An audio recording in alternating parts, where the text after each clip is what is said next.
perkenalkan, nama saya Munawar Rais. Saya bekerja di SMA Negeri 1 Mandeng. Saya di sini mengikuti persyaratan tugas akhir yaitu pembatik level 2. Saya di sini akan memberikan pengajaran mengenai tentang pembelajaran secara kolaboratif menggunakan aplikasi Padlet. Untuk itu kita saksikan bagaimana Padlet itu bisa berjalan dalam hal kolaborasi siswa dengan guru seperti itu. Terima kasih. Bismillahirrahmanirrahim. Assalamualaikum warahmatullahi wabarakatuh. Waalaikumsalam warahmatullahi wabarakatuh. Perkenalkan, nama Bapak Pak Munawar Rais. Bapak di sini sebagai guru pendidikan Pancasila dan Kewarganegaraan. Bapak di sini akan memberikan pengajaran atau pembelajaran mengenai tentang konsep dasar Pancasila. Nah, Bapak menggunakan platform teknologi berbasis digital yaitu Padlet ya. Kita tahu bahwa Padlet ini adalah salah satunya bagian dari platform teknologi. Nah, platform teknologi ini digunakan untuk pembelajaran secara kolaboratif. Tetapi sebelum Padlet ini, Bapak menggunakan yang namanya SID ya. SID bisa kita lihat.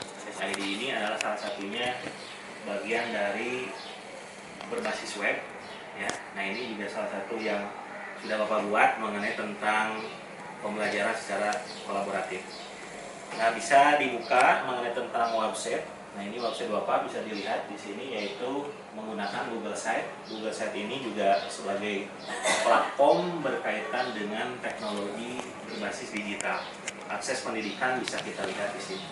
Nah, untuk semuanya siswa-siswi yang Bapak banggakan, coba kamu silahkan dibuka di pembelajaran mengenai tentang diskusi ya, diskusi pembelajaran PPKN ya. Silahkan kamu sambil dilihat juga di sini ada instruksinya, silahkan buka tautan di bawah ini alias diskusi ini dengan menggunakan aplikasi Padlet.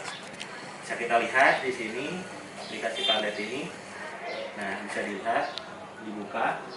Nah, ini adalah pembelajaran berbasis digital yaitu secara kolaboratif supaya kamu tahu mengenai tentang komentar-komentar dan diskusi kita, karena memang yang Bapak berikan adalah mengenai tentang konsep dasar Pancasila. Pancasila itu berasal dari dua kata, panca dan sila. Panca itu artinya 5, sedangkan sila itu artinya dasar, berarti 5 dasar. Bagaimana kamu harus tahu mengenai tentang nilai ketuhanan, nilai kemanusiaan, nilai persatuan, nilai kerakyatan, dan nilai keadilan. Bagaimana yang pertama adalah nilai ketuhanan, bagaimana kamu juga harus saling toleransi, menghargai.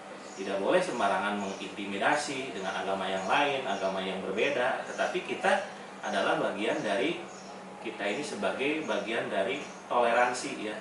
Undang-Undang Nomor 29 Tahun 1945 mengatakan bahwa negara menjamin tiap-tiap warga negara untuk beribadat menurut ajarannya masing-masing. Kemudian yang kedua, kemanusiaan. Bagaimana kita ini mengerti tentang hak asasi manusia ya, kita harus memanusiakan manusia, bagaimana kita harus saling tolong menolong dan sebagainya. Yang ketiga adalah persatuan Indonesia, bagaimana kita ini adalah bagian dari harus bersatu ya, bersatu itu artinya berintegritas. Yang keempat, kerakyatan, bagaimana kita ini harus bermusyawarah. Dan yang kelima adalah keadilan, bahwa kita ini harus yang namanya itu ada sebuah keadilan seperti itu. Nah, makanya ini bagian dari diskusi tentang Pancasila ya. Bisa dilihat oleh kamu, silahkan dibuka aja mengenai tentang diskusi tentang Pancasila ya.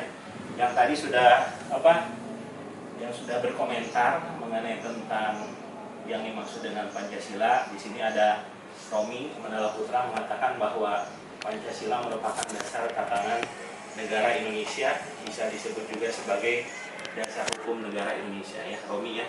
Bisa dikatakan seperti itu. Kemudian juga yang kedua, Pancasila itu merupakan dasar tatanan negara Indonesia yang disebut juga sebagai dasar hukum, karena memang Pancasila itu adalah sebagai sumber dari segala sumber hukum yang ada di Indonesia seperti itu. Maka dari itu kita harus tahu mengenai tentang Pancasila. Kemudian siapa yang merumuskan dasar Pancasila? Di sini ada Saupa ya. Saupa mengatakan bahwa Insinyur Soekarno, Ki Bagus Hadikusumo, kemudian juga Muhammad Yamin dan Supomo, seperti itu sudah betul, karena memang bagian dari yang merumuskan konsep dasar tentang Pancasila seperti itu. Kemudian satu lagi ada Asyifa ya, Insinyur Soekarno, Ki Hadi Bagus Kusuma juga ini salah satu bagian dari yang merumuskan konsep dasar Pancasila seperti itu. Nah, ini adalah salah satu pembelajaran yang berbasis kolaboratif menggunakan aplikasi Padlet ya. Nah, itu salah satunya kamu bisa lihat ya di sini. Ini adalah salah satunya bagian dari platform juga. Gitu. Agar apa? Agar memudahkan kamu dalam hal pembelajaran seperti itu. Nah, untuk itu ini adalah bagian dari pembelajaran berbasis digital. Mudah-mudahan kamu mengerti karena ini adalah bagian dari metode pembelajaran yang Bapak berikan mengenai tentang konsep dasar Pancasila. Kiranya itu saja yang bisa Bapak sampaikan karena ini berkaitan dengan teknologi belajar. Bapak ucapkan terima kasih yang sudah hadir dan sebagainya. Terima kasih. Assalamualaikum warahmatullahi wabarakatuh. Waalaikumsalam warahmatullahi wabarakatuh.